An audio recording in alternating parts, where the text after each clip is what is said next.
कि 30 मिनट के भैया को देने के टाइम हो गया तब वो अपना मर्जी से रह 1 घंटा कहे रह गौनी 1 घंटा रे कहे 1 घंटा गौनी है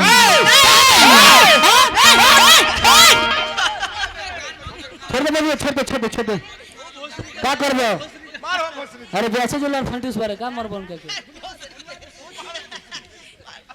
मारे के बाद ना चलो बाकी संगीत में लागे एक बार मेरा धोखे तेरा मेरा बाजार होई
बाटा इसी तरह पंथा भजन सुनने के लिए 1 से 100 तक कोच कचा कोच कोच कचा कोच कोच कचा कोच दबाते रहे मेरा स्टेशन कचा कोच होना चाहिए मैं घापा घोट अगला दीदी में टपा ठोप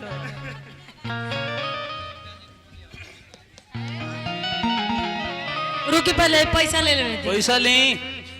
ली लाला से एगो काम करे रो बार डिस्टर्ब मत करे जन्नी बार डिस्टर्ब मत करे एक बार जोन दे बात दे दी आज तो प्रोग्राम देखी ऑर्केस्ट्रा हमने के प्रोग्राम गाते ने रो बार पैसा लेके बार बुलावत ने बार ई कोनो ऑर्केस्ट्रा थोड़ी है कि पैसा लेके ऐसे दिखावत ने देख बात एक बार दे दिया नहीं तो बैठो लेने तो मत दी पैसा तो एक बार तो मुंह पे मार दिए के बार ले है ना तो मत दी बैठी आराम से कोनो दिक्कत नहीं सही बात बाबा जी बा अरे बजाई से आज जितना गाय से ना इतना मऊ गाय से खाली बेस हिलावतनी बेस हिलावतनी रउरा खाली फालतू बात बोलतनी हमने माता बहन बैठल हलवा सरवा ससुरा पाहुन इहो रउरा कहले बानी अरे वही बेस पर तो पूरा देश चलत है बात नहीं के बुझात नहीं के तो बुझा लगबे अब बेरी अखिया के मुंडे लगबे बुझत नहीं के तो बुझा लगबे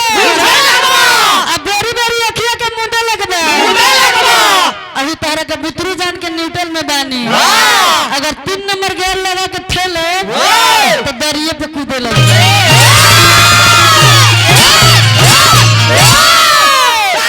अबे तो कमी लौका तरह हम बेसी हां रे छछराई बहुत बा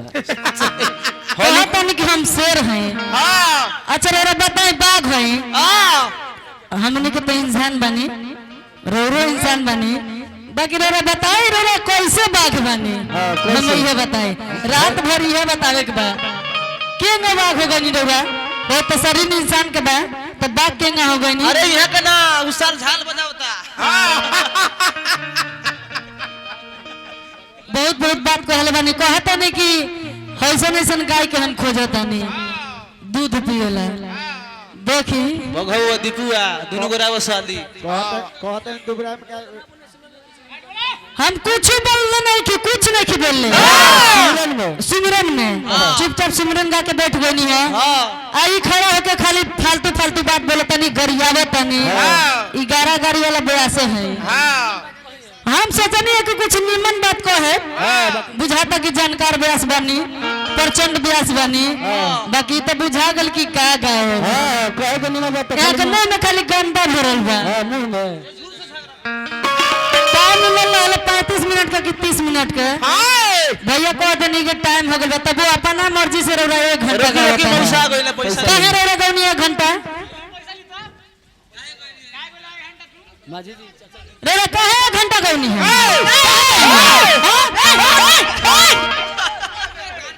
छोड़ दे का करबो अरे वैसे जो लड़ फंटिस बारे का मर बन के मारे के बाद ना बाकी संगीत में लागे एक बार चमक ले ले भाला तो कैसे हो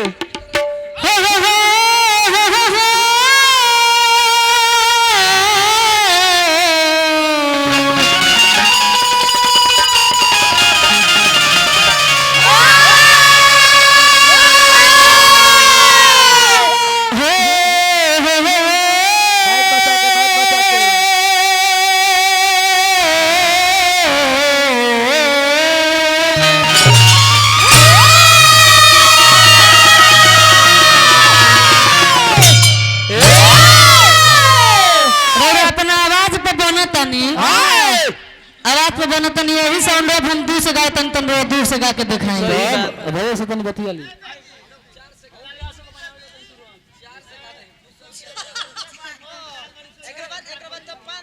लालमुनि देवी के अंतिम श्राद्ध क्रिया में हमनी के आइल बानी एगो भजन ओकर बाद शोक गीत सही बात अब इनकरा बुझाता ना कि श्राद्ध में के लेखा गावल जाला तब निर्गुण है ओकरे बाद होली होई इनकरा बुझाई तब नहीं गई है आई वाली सरा में जाता बारात में उल्टा हमरा के डांटे तनी डांटे से पहले देख ली कि अंगुरिया पे और घूमल बा लगनी हमरा के सिखावे छछराई ना इतना छूतर ब्यास आदले हम ना देखली हम गलती के माफी ना होला लेकिन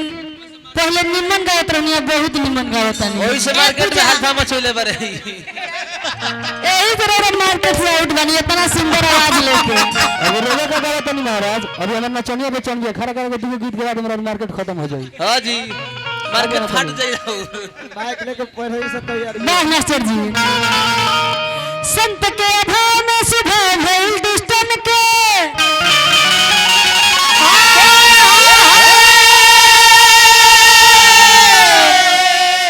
पापी के पाप बढ़ल निश्चर के टोली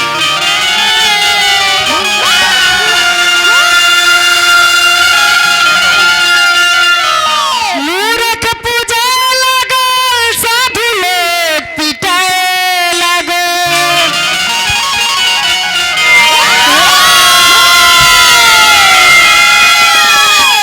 मनला न घरवा में नीमन रंगोली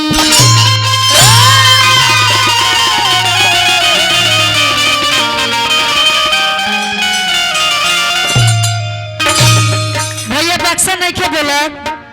हमनी के माता जी के अंतिम श्राद्ध में आयल बानी तो वही अनुसार होई अभी अरे साउंड ओकरे बाद हमनी के लैलादारी होत छोड़ी रही अरे बुझी की तिलक में आयल बारे बुझी स्वर्गीय नथुनी सिंह के पते हैं लालमुनि देवी के अंतिम श्राद्ध क्रिया में हमने आके आयल बानी कहीं ना कैसे मास्टर के भजन के भाव लगाता एगो लड़का गया कन्हैया जी के दरबार में आ कन्हैया जी से सवाल कर लेगा कहता है कन्हैया जी इरा और दुनिया बनावल कहाँ से कहाँ जाता है भगवान हालांकि ई सूट ना कहा कहा जाई अच्छा कहा जाए एक लाइन में कहा जाई तोहरा से पूछता नहीं तन मुरारी है तोहरा से पूछता नहीं तन मुरारी है यही पे मार्केट बा 1 साल भइल हो गए हमरा अरे रे कई साल से गए तने 25 साल से क्यों चीना तमनी चल के है सर्च मारी यूट्यूब पे तोहरा से पूछता नहीं तन मुरारी है कैसन देखो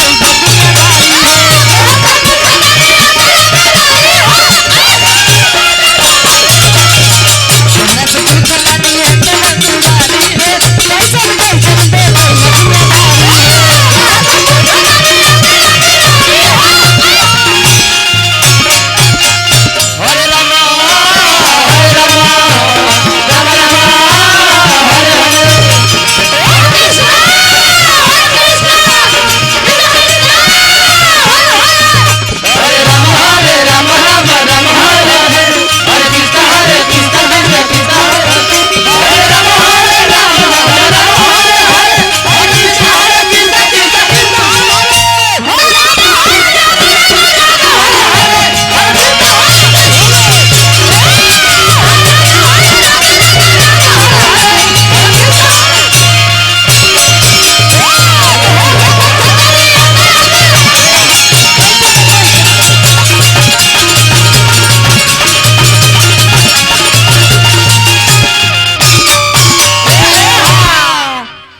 माई बाबूजी अपने बेटी और बेटा के पालेला पोसेला सयान करेला लो और वैसन वैसन बेटा जब मोग निकल जाए अच्छा वो बाघ का निकाल तो माई के दिल पे का बीती जब हमारा से दुगला होला ना तो बस लोग पूछला कि टीम के करबा तो हम ना बतानी भाई टीम के करबा कल एक जने पूछत रहा कि पूजा जी टीम के करबा कौन हमरा पता नहीं कि ब्याह जी के पता बा ए दीपुआ कहां अरे ठीक मानी रे ना पूछनी है नहीं तो सब लोग पूछला टीम के करबा यहां के जनता ने कहे ना पूछनी हां कि धार रोक ली ले ऐसे भले तो कैसे मेरे महीना माई गर्भ में ढोली जब तक तुम बेटी बेटा लगन जाते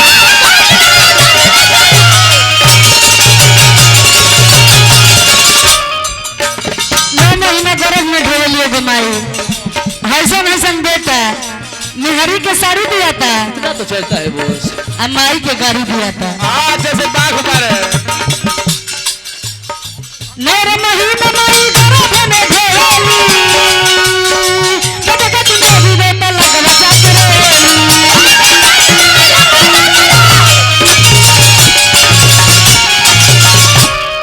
हसन हसन बेटा चला दीपू आजा है बेटा मैया के बेटा बाबे गाड़ी है